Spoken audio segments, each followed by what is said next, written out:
You're talking about styles and trying to get your thing together.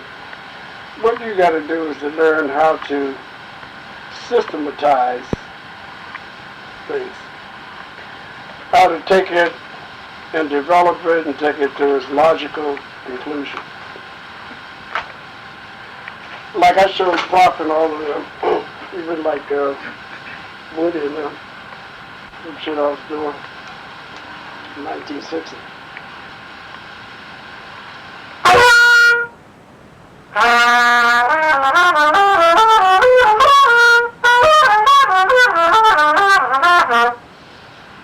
Now that's the first thing you got to practice. That's your first lesson right there. Okay. You learn how to play that. You were just listening to an excerpt from a lesson that I took years ago in the mid-'90s with the great Donald Byrd, and that was Donald playing his trumpet. And that was from the very first lesson that I had with Donald. And I'm going to explain in just a second how that idea works and break it down for you, and I'll write it out for you as well so you can practice it. Just briefly, my connection to Donald Byrd was quite a journey to get to Donald Byrd.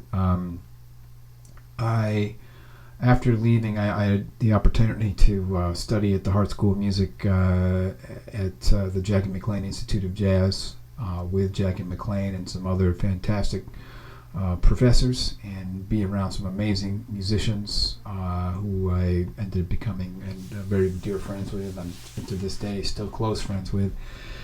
And after leaving the Hart School of Music, I went on, after some traveling, I ended up going to Rutgers University for a master's degree, and that's where I met and studied with Prof. or William Fielder, the great trumpet teacher and educator. And he really instilled, he was really just such a great teacher. But after I left Prof, or actually when I was while I was still studying with Prof, I heard that Freddie Hubbard was going to be playing back in Hartford, where I had gone to school previous years, and a lot of my good friends are still there. So I went up to Hartford and had a chance to hear Freddie. And when I saw Freddie, he was surrounded by all these different musicians, and I yelled out to Freddie. I said, "Freddie!" He said, "What?" And he was always, I said, Prof. William Fielder says hello. And he looked at me and he gave me a double take, and he said, "Meet me by the bar in 20 minutes at the end of the bar." So I waited, and we ended up hitting it off, man, becoming very, very good friends. And that relationship went on for all right until his passing. But we were very close for a good solid 15 years or so. Anyway, in the process of working with Freddie Hubbard and picking his brain and studying with him and having multiple conversations about music and life, at one point I started to ask questions about, just more hearing intervallic playing and just hearing some different sounds. And so Freddie suggested that I reach out to Donald Byrd. And he gave me Donald's phone number. I did just that, and it took a minute, but eventually Donald Byrd, I remember he called me up. He finally returned my call. It was like 1:30 in the morning on like a Saturday night, and at the time that was early for me. I had passed out and gone to bed or whatever, and my phone rang, and I picked it up, and I was half asleep. I said, "Hello," and he's like, "This is Donald Byrd." I was like, "Yeah, really?" So I didn't think it was really Donald Byrd. One of my friends playing a joke on me or something. But anyway, it was Donald Byrd. And he said, "Meet me at the base of the George Washington Bridge tomorrow at 11 o'clock. So I did just that. He picked me up in his wood paneling van, and we drove over to his house. It was Teaneck. And we proceeded to work for the next year.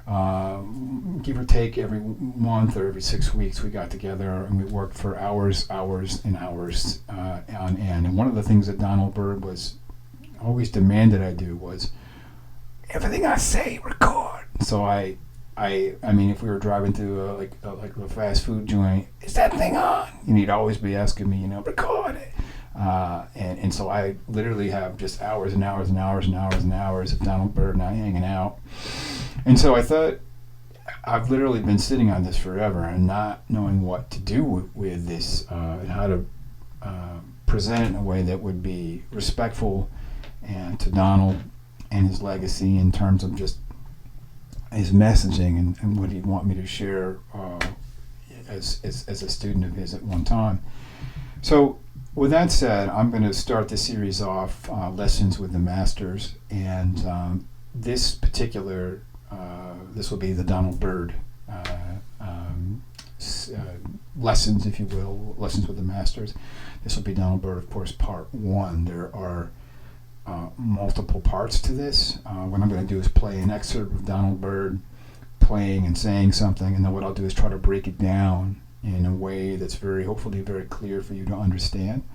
Write out the examples, and then hopefully that will serve as a vehicle for you to ultimately, what Donald used to always tell me was, don't do what they did, do as they did. And that's a mouthful. I mean, because Donald Byrd was not a fan of just listening and regurgitating, and as he put it, playing the past. He was about, yes, we honor the masters who created this incredible music across the board, not just limited to jazz.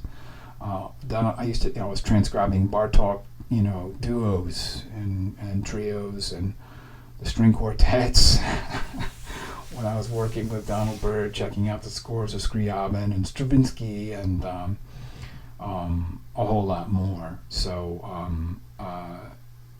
in any event, I hope this proves helpful for you, and please feel free to message me with any questions you may have. I'm definitely here to help and want to see that Donald's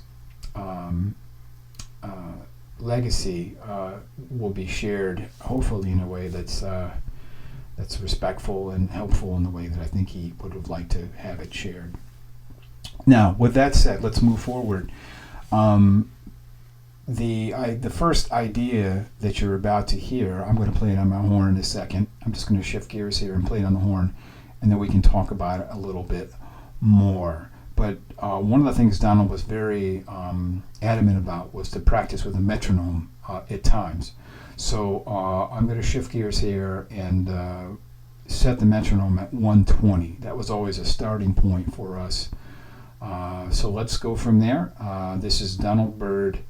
Let's call it idea number 1.